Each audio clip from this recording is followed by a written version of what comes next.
वो जो कलवा है वहां का गुजरात का जो आता है, वो पैर के नीचे रखता है वो मशीन, ऐसे दबाया पूरा चल रहा है, पैसे की बारिश कर रही है, पैसे की बारिश लोग कर रहा है। ए बाबा, ए बाबू, देखो भाग रहा जा रहा वो पढ़ता रहा दिलबर नाथ, तो कोई नहीं भागा। एक नाथ और सुना दीजिए, एक नाथ और सुना दीजिए।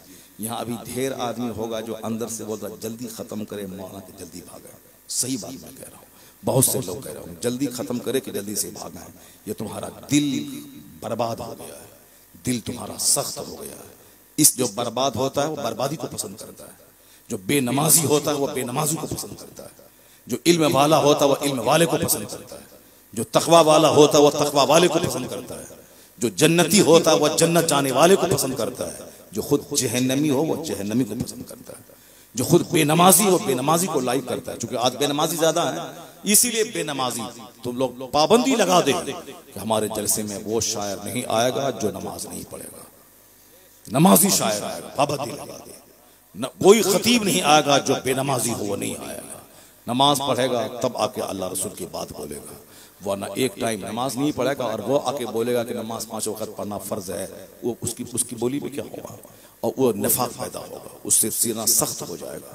और जैसे चूंकि तुम बेनमाजी है इसलिए बेनमाजी शायर को पसंद करता है, तुमको हदीस कुरान का इल्म नहीं है इसलिए वो सूखी भी बात पढ़ता है। वो नात है जो नात 1 घंटा 2 घंटा नात पढ़े आदमी, नात है वो बेकल अजमल पहले पढ़ता था, मुफ्ती आजम हिंद की मौजूदगी में पढ़ता था, 5 शेर पढ़ के बैठता था, पब्लिक कहती थी कि 1 शेर और सुना लो, सुभान अल्लाह। यहाँ तो जबरदस्ती लोग बोझ बने रहता, 1-1 घंटे तक। वो छोटका नाथ का जो गांव देहात का है वो भी लंबा जुब्बा पहनेगा, जो जुब्बा से इकबाल पहनता है वो भी जुब्बा पहनेगा, छोटकनिया नाथ का। और ये भी साहब गुटखा खाएगा, पुड़िया फाड़ेगा, ऐसे डालेगा, गुटखा खाएगा जवानी में बूढ़ा हो जाएगा, गुटखा खाएगा सीना जल जाएगा, गुटखा खाएगा कैंसर का मर्ज हो जाएगा, गुटखा खाएगा जवानी खत्म हो जाएगी, 50 साल से पहले ही अधमरा हो जाएगा। जो गैर जरूरी चीजें हैं, गुटखा, बीड़ी, सिगरेट, खैनी, ये सब सेहत का दुश्मन है ये सब। अब वो नाथ खानी 2-4 दावत गांव में समाज में मिल गई दावत उसको, अब वो जुब्बा है तो वो खैनी है, अब वो भी 4 नाथ से कम नहीं पड़ता है, वो भी 4 नाथ से कम नहीं पड़ता। आला हजरत का शेर सुनिए, पहले आला हजरत का शेर सुनिए, उसके बाद अब मतला सुनिए, अब 2-4 शेर सुनिए मक्ता, अब एक दूसरी फरमाइश सुनिए, अब दूसरा फिर कोई जोकर महफिल से बोलेगा, एक वो सुना दीजिए। वो जोकर और ये भी जोकर, दोनों जोकर मिल करके उसकी फरमाइश पूरी करेगा, वो भी बोलेगा एक सुनिए, ये बोले एक सुनिए। नमाज पढ़ना फर्ज है, नात पढ़ना फर्ज नहीं, नमाज पढ़ना फर्ज है, नात पढ़ना फर्ज नहीं, नमाज पढ़ना फर्ज है, जलसा करना फर्ज नहीं, नमाज पढ़ना फर्ज है, लंगर लुटाना फर्ज नहीं। जो फर्ज है उसको अदा ही नहीं करना, और जो नफल है उसके पीछे पागल होना है। नात तुम दूसरे से क्यों सुनता है, नात अपनी पढ़, नात तन्हाई में, वो नात पढ़ आला हजरत की, वाह क्या जूदो करम है शहे बता तेरा, नहीं सुनता ही नहीं मांगने वाला तेरा। और नात पढ़, उधर आंसू बहा, इधर आंसू निकलेगा, फिर क्या होगा, मुफलिसी में भी मदीने का सफर हो जाए, जिस पे सरकारे तो आलम की नजर हो जाए। वो नात पढ़ो जो मदीने की आग लगा दे, वो नात पढ़ो जो कड़ाके की सर्दी में बिस्तर से उठा के मस्जिद भेज दे, वो नात पढ़ो जो आंख से आंसू निकाल दे। वो नात, यहाँ तो काबा में जाने के बाद भी आंसू नहीं निकलता है, क्यों, हराम के पैसे से हज करने के लिए गया, कैसे आंसू निकलेगा। हदीस पाक में आया है कि एक आदमी दूर दराज से चल के हाथ उठा के दुआ करता है, या रब या रब या रब।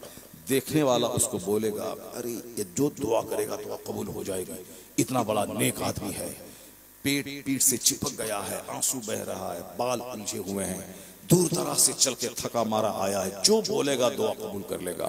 मगर मुस्लिम शरीफ हदीस से मुफ्ती साहब बैठे हुए, अब हुजूर ने क्या फरमाया, अन्ना युस्तजाब, कैसे दुआ कबूल होगी, कैसे दुआ कबूल होगी। हुजूर कहते हैं आंसू के रास्ते से, बैठो दिलबर भाई, एक नात और पढ़ाइए, माँ वाली पढ़ाइए, अब्बा वाली पढ़ाइए। तकरीर कौन सुनेगा रे, कुरान हदीस कौन सुनेगा। सारी जिंदगी जाहिल रहेगा, ये सारी जिंदगी जाहिल रहेगा, खुद बेनमाजी और बेनमाजी का झोला ढोएगा, खुद फैज से महरूम और जो फैज से महरूम है उसका झोला ढोएगा, उसका झोला ढोएगा। जैसा जैसी रूह वैसा फरिश्ता, जैसा बताशा वैसी फातिहा, जैसे ही बताशा वैसे ही फातिहा। ये बाप को सुना दीजिए, माँ का सुना दीजिए, दादा को सुना दीजिए, एक औरत का नाम सुना दीजिए, अपनी मर्जी से सुना दीजिए, हैं ये तो फरमाइश से, और अब अपनी मर्जी से सुना दीजिए, अब नया कलाम सुना दीजिए, पूरे जलसे को खा जाइए। जाकर नात सुनने का शौक था तो सारी कुर्सी भरी रहनी चाहिए, नात सुनने के बाद भरी रहनी चाहिए। नात सुनो, अब तकरीर सुनो, तकरीर सुनो नहीं, नात सुनो उजड़ जाएगा। ईमान जो सीरी में बहुत बड़ी नेमत है वो दौलत चरमरा जाएगा। ईमान की हिफाजत के लिए आलिमों की ज़ियारत जरूरी, ईमान की हिफाजत के लिए कुरान हदीस सुनना जरूरी, ईमान की हिफाजत के लिए आलिम दीन की सोहबत में चंद लम्हे गुजारना जरूरी। पहले लोग 2-4 दिन आलिमों की पास रहे, उनके पास हदीस सुने नहीं। अब साहब क्या है कि आलिमों की मौजूदगी में अब कवाली सुन रहा है, ना सुन रहा, माँ सुना दीजिए, बाप सुना दीजिए, माँ सुना दीजिए, बाप सुना दीजिए, चूंकि पैसा खर्चा हमने किया है। नहीं पैसा खर्चा नहीं सुनाएगा तो पैसा नहीं देंगे, नजराना काट लेंगे।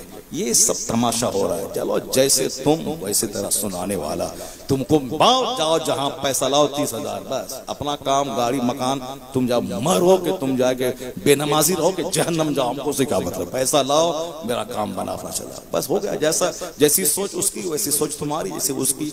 वरना अगर नात से प्यार है तो नात से हजारों गुना ज्यादा मुस्तफा की बात से प्यार होनी चाहिए, अल्लाह के कलाम कुरान से प्यार होना चाहिए, तब है वो ना, तब है वो महफिल। हाँ ये देखिए अभी बदर में गर्मी आई है इनकी, तब सारा सब कुछ लुटा दिया वहां दिलबर पे, और जो बचा हुआ 10 टकिया वाला नोट ये अभी दे रहा, सब लुटा दिया दिलबर पे पूरा। शायर बने फायदा था, मुकर्रिर बन गए, शायर बनते तो कम से कम नात पढ़ते और 30-40 हजार पे नजरना भी मिलता, 40,000 छूट, फिर क्या होता 3 दिन के अंदर में साहब कार खरीद लेते, मकान बना लेते, सब बना लेते। इसीलिए आजकल सब नात खा बनना चाहता है, और एक नात से पेट नहीं भरता, 4 नात पढ़ता है। एक नात पढ़ अगर पब्लिक को अच्छी लगी तो सारी पब्लिक खड़ा होकर बोले कि एक नात और सुना दे, एक नात और सुना दे, ये होना चाहिए। नहीं बिला वजह 4 बोझ बन करके 5 नात 6 नात, आवाज है फटी हुई बांस की तरह चिल्ला रहा है और बोलता है कि साहब ये बहुत बड़ा शायर है, आवाज इतनी सुरीली हो। कभी कभी हम लोग सुनते हैं गांव देहात का बच्चा इतनी खूबसूरत आवाज में नात पढ़ता है तो दिल मचल जाता है, देखने का मन, चेहरा मन जाता है, कैसा कौन नात पढ़ा था साहब, वहां फटी हुई नात। अब सारा क्रेडिट उस माइक वाले पे जाता है, तुम एक करो, ऐसे करो, बेस ठीक करो, बेस ठीक करो, और साउंड डालो, ई को बढ़ाओ थोड़ा सा, यू को कम कर दो, यू को बढ़ा दो। अब वो जो कलवा है वहां का गुजरात का जो आता है, वो पैर के नीचे रखता है वो मशीन, ऐसे दबाए पूरा चल रहा है, पैसे की बारिश कर रही है, पैसे की बारिश लोग कर रहा है। ये सब क्या ड्रामा कर रहा है जलसा जुलूस में, हैं क्या सब ड्रामा हो रहा है। अपना साउंड लेकर आना, इसे दबाना, पूरा हंगामा खड़ा करना, उसको बोले कि माइक से हट के तुम नात पढ़ो, माइक से हट के नात पढ़ो। पहले किसी को टेस्ट करना हो तो यूट्यूब मत देखो, पहले उनको बोलो कि 1 लाख नजराना देंगे, पहले तुम बगैर नात के, बगैर माइक के उनको नात सुनाओ पहले तुम। अब बगैर माइक के नात पढ़ के मोबाइल में व्हाट्सएप करो, तब हम सिलेक्शन करेंगे, तब फिर समझ में आ जाएगा कौन कितने पानी में है। बगैर माइक के जहां पढ़ेगा तो पढ़ ही नहीं पाएगा वो। जैसे फिल्म की हीरोइन के बारे में एक बार स्टेटस आया था कि फिल्म की हीरोइन को अगर आप आम दिनों में देख लें तो चेहरे पे थूकने का मन करेगा। चेहरा उसका तो बासाब्ता 1-1 लाख पे महाना देकर मेकअपर को रखा जाता है, जो मेकअप करवाता है उसका 2-2, 3-3 घंटे तक मेकअप करवा के ये फला चिला, नाक अगर चौड़ी भी है तो उसको लंबा करना, और चेहरा काला भी हो तो उसका गोरा कर देना, वो सब करने वाला उसका बासाब्ता टीम चलती है उसकी।